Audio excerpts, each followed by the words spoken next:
ሰራተኛዋ አደይ ክፍል 297 ተለቋል። ውዶችዬ እንግዲህ ቤዛ የአደይ እናት መርዛታለች። ሩታ ዶክተር ለማስቀናት ብላ እንግዲህ ከዶክተር ሄኒ ጋር ጓደኝነት ፈጥራለች። ውዶችዬ አደይ እንግዲህ አደይና ቤዛ ተጣልተዋል። በስተመጨረሻ እንግዲህ ቤዛ የአደይ እናት መርዛታለች። እንግዲህ ቅምጥልና ሄለን አምልጠዋል። ዳኒን አግተውታል። ውዶችዬ ቪዲዮውን እስከ መጨረሻው ሰላም ውድና የተከበራችሁ የኔ የቻናሌ ቤተሰቦች እንዴት ናችሁ? እኔ ያለው እግዚአብሔር ይመስገን ሰላም ነኝ። ሰላማችሁ በክርስቶስም ብዛት ይበልኝ።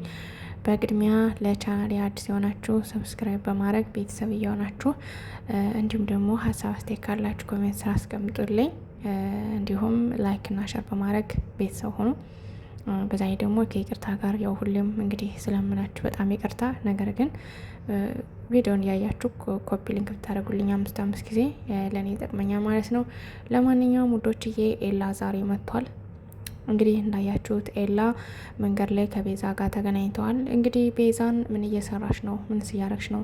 24 ሰዓት ብቻ ነው የምሰጥሽ። ካሁን በኋላ ጨዋታና ቀልድ የለም። ስለዚህ 24 ሰዓት ብቻ ሰጥሻለሁ። በዚህ 24 ሰዓት ውስጥ የሊሊን ቤት ካላገኘሽ ከዛ በኋላ ጨዋታው የኔና ያንቺ ጨዋታ ያበቃል በማለት እንግዲህ ማስጠንቀቂያ ሰጥቷታል። እሱን አግኝተው ስትመለስ ደግሞ ከአደይ ጋር ተገናኝታለች። እንግዲህ ቤዛ ከአደይ ጋር ከተገናኘች በኋላ እንግዲህ ምን ፈልገሽ ነው? ወንጀለኛ ሆነሽ እንደፈለሽ መንቀሳቀስ ትችያለሽ ወይ እያለች እንግዲህ አደይ ስታናዛት ነበረ። እንግዲህ ከአደይ ጋር ብዙ ነገር ተነጋግረዋል። ነገር ግን አደይን ህይወትሽ ምስቅልቅልሽን ነው ማስወጣው በማለት እንግዲህ ፎክራባታለች። አደይም እንግዲህ እንዴት ሊሆን ይችላል እንደዚህ?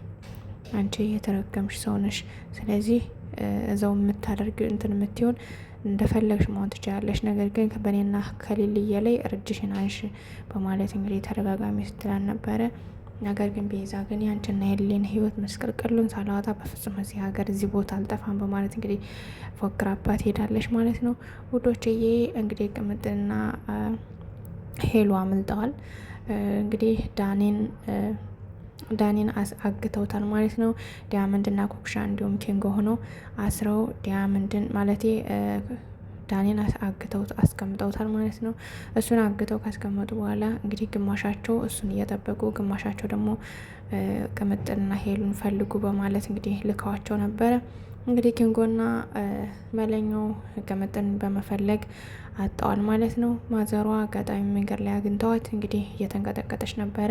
ማዘሯ እንግዲህ ኪንጎዬ ልጅን አገኛት ወይ በማለት ስጠይቀው አላገኘዋትም፣ ነገር ግን እንደማገኛት ቃል ገባልሻለሁ፣ ስለዚህ አንቺ አታስቢ፣ ወደ ቤት ተመለስ ዝም ብለሽ በማለት እንግዲህ ማዘሯን ወደ ቤት መልሰዋታል። ወደ ቤት ማዘሯ ከተመለሰች በኋላ ግን የገጠማት ነገር የሚያስፈራ ነገር ነበረ። እንግዲህ በሩ ክፍት ነበር ያገኘችው። ከዛም እንግዲህ ማዘሯ በጣም ፈርታ እየተንቀጠቀጠች በር ልክፈተው እያለች እንግዲህ ከፍታ ስትገባ ሶፋ ላይ ተኝታ ቅምጥል አይታታለች ማለት ነው። እንግዲህ ቅምጥል አልመሰለቻት፣ ነገር ግን ቀስ ብላ ገብታ ፎቶውን ክፍፍ ስታደርግ እንግዲህ ቅምጥሉን አግኝታታለች ማለት ነው። ውዶች በስተ መጨረሻ ማዘሯ በጣም ነው የደነገጠችው። በዛ ላይ ደግሞ በጣም ነው ደስ ያለት። ከዛም እንግዲህ እንዴት መጣሽ? እንዴት ነሽ? ደህና ነሽ ወይ? እኔ እኮ አላመንኩም እስካሁን እያለች እንግዲህ ስትላን ነበረ። ቅምጥልም እንግዲህ ምንም ችግር የለም ደህና ነኝ በማለት ነግራታለች። በይ እንግዲህ አሁን ለኪንጎ ደውይለት ብላ እንግዲህ ለኩኩሻ ደውላላታለች ማለት ነው። ውዶችዬ እንግዲህ አጋጣሚ ኩኩሻና ዳያመንድ እንግዲህ ዳኔን ከቆለፉ በኋላ ወጥተው ነበር ወደ ውጭና አጋጣሚ ከኪንጎ ጋር ሲገናኙ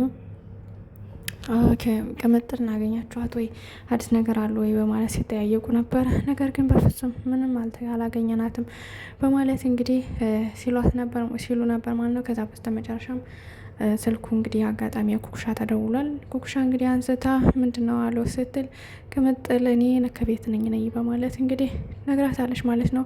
እንግዲህ ሁላቸውም ደህና ነሽ? አሁን አንቺ ደህና ነሽ? እርግጠኛ ነሽ? በማለት እርግጠኛነቷን ደህና መሆኗን ካጣራች በኋላ እንግዲህ ኪንጎ እንሂድ ዲያመንድ እንሂድ ብትላቸው ኪንጎ እንግዲህ እኔና እሷ ስለተጣላን አልሄድም፣ ብቻ ግን ደህንነቷን ቸካረሽ ንገሪኝ በማለት እንግዲህ ኪንጎ አልሄድም ብሏል።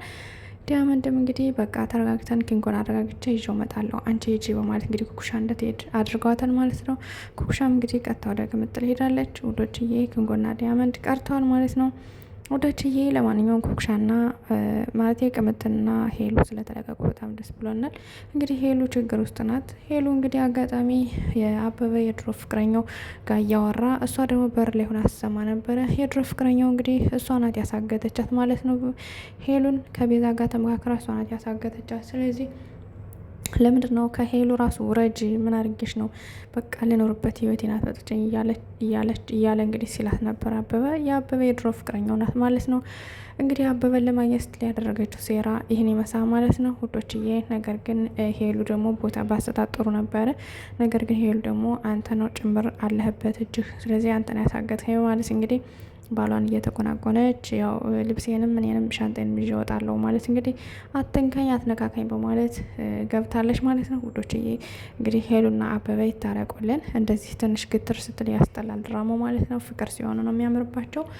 ለማንኛውም ውዶችዬ ቤዛ እንግዲህ ወደ ቤት ገብታለች። ወደ ቤት ከገባች በኋላ እንግዲህ ወደና አደይ ቤት በር ላይ ሆና አንኳኩታለች። ከአንኳኳች በኋላ እንዴት ነዎት ማዘር፣ የአደይ እናት እንዴት ነዎት? እኔ የአደይ ጓደኛ ነኝ በማለት እንግዲህ የአደይ እናትን በማታለል እንግዲህ ወደ ቤት እንድትገባ ሆናለች ማለት ነው። የአደይ እናት እንደምታዩት በጣም መልካም ሰው ናቸውና እንግዲህ ነይ ግቢ የአደይ የእህቴ ጓደኛ ከሆንሽማ ነይ አንቺም ልጃ ማለት ነሽ በማለት እንግዲህ ነይ ግቢና ቁመን ከምናወራ ከቤት ውስጥ ቁጭ ብለን እናወራ በማለት እንግዲህ ወደ ውስጥ እንድትገባ አርጋታለች። ወደ ውስጥ ከገባሽ በኋላ እንግዲህ ቡና ላፍላለሁት በማለት እንግዲህ ቡና እያፈላች ቢይዛ ቡና እያፈላችላት የተንከባከበቻት ነበረ። ከተንከባከበቻትን በኋላ እንግዲህ የመድኃኒት ሰዓት ደረሰ በማለት እንግዲህ መድኃኒቷን እንድትሰጣትና ውሃም እንድትሰጣት አድርጋለች ማለት ነው። እንግዲህ ቤዛ ሁኔታዎች ሁሉ ተመቻቹላት።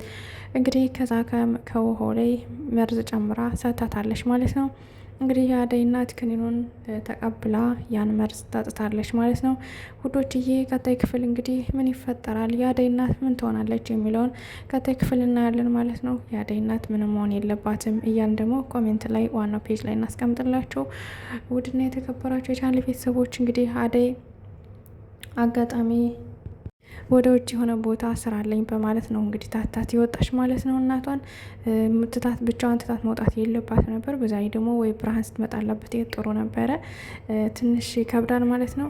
ለማንኛውም ዶክተር እንግዲህ ሩታን ድጋሚ እያፈቀራት ይገኛል ማለት ነው። ድጋሚ ሳይሆን በቃ እያፈቀራት ይገኛል። በፊት እንደምታዩት ለአደይ ነው እንጂ ለእሷ ቦታ የለውም ነበረ። አሁን ግን ወደ ለእሷ ቦታ ኑሮት በፍቅሯ እየተረበሸ ይገኛል ማለት ነው ውዶችዬ። እንግዲህ ሩታ አጋጣሚ ዶክተር ሄኔን ላገኘህ በማለት እንግዲህ ከተደዋውለው በቃና ዛሬ ሩታ ላገኛት ስለሆነ አብረህናና በቃ ሰላም በላትና በማለት እንግዲህ አብረው ተከታትረው ከሄዱ በኋላ እንግዲህ ዶክተር እዩን ትታ ዶክተር ሄኔን ሄዳ ሄኔ እንዴት ነ ዶክተር ሄን እንዴት ነ ብላ ሄዳ አቅፈዋለች ማለት ነው። ዶክተር እዩ እንግዲህ ተቃጥሎ በጣም ተናዶ ታትቷት እኔ ልሄድ በቃ እናንተ ጨርሱ በማለት እንግዲህ ታቷቸው ሄዷል ማለት ነው ውዶችዬ። እንግዲህ ዶክተር ሄኒ ሩታን ተቆጥቷታል። ምክንያቱም ዶክተር እዩ ምንም ቢሆን በፊት ተወደው ነበር፣ ቦታ ተሰጠው ነበር። አሁን ደግሞ እንደዚህ ያሽ እሱን ለማስቀናት ብለሽ የማይሆን ነገር አትስሪ፣ ስለዚህ እባክሽን በማለት እንግዲህ ተቆጥቷታል። እሷ ደግሞ አይ ያን ጊዜ በጣም በድሎኛል፣ በጣም እኔ እየተከተልኩት፣ እኔ እየወደድኩት፣ እኔ እያፈቀርኩት፣ እሱ ግን ለእኔ ምንም ነገር ስሜት የለውም፣ ስለዚህ ያን ጊዜ ስለበደለኝ አሁን ደግሞ እኔ እሱ መበቀል አለብኝ በማለት እንግዲህ ነግረዋለች ማለት ነው። ዶክተር ሄን እንግዲህ በፍጹም እንደዚህ መሆን የለበትም፣ በቃ እንደዚህ ልትጎጁ አይገባም፣ ጓደኛዬ ነው መወደው ጓደኛዬ ነው በማለት እንግዲህ ነግሯታል። ሩታ እንግዲህ ቀጣይ ክፍል ምን ትላለች የሚለውን አብረን እናያለን። ለማንኛውም ውዶችዬ መልካም ምሽት ተመኘውላችሁ።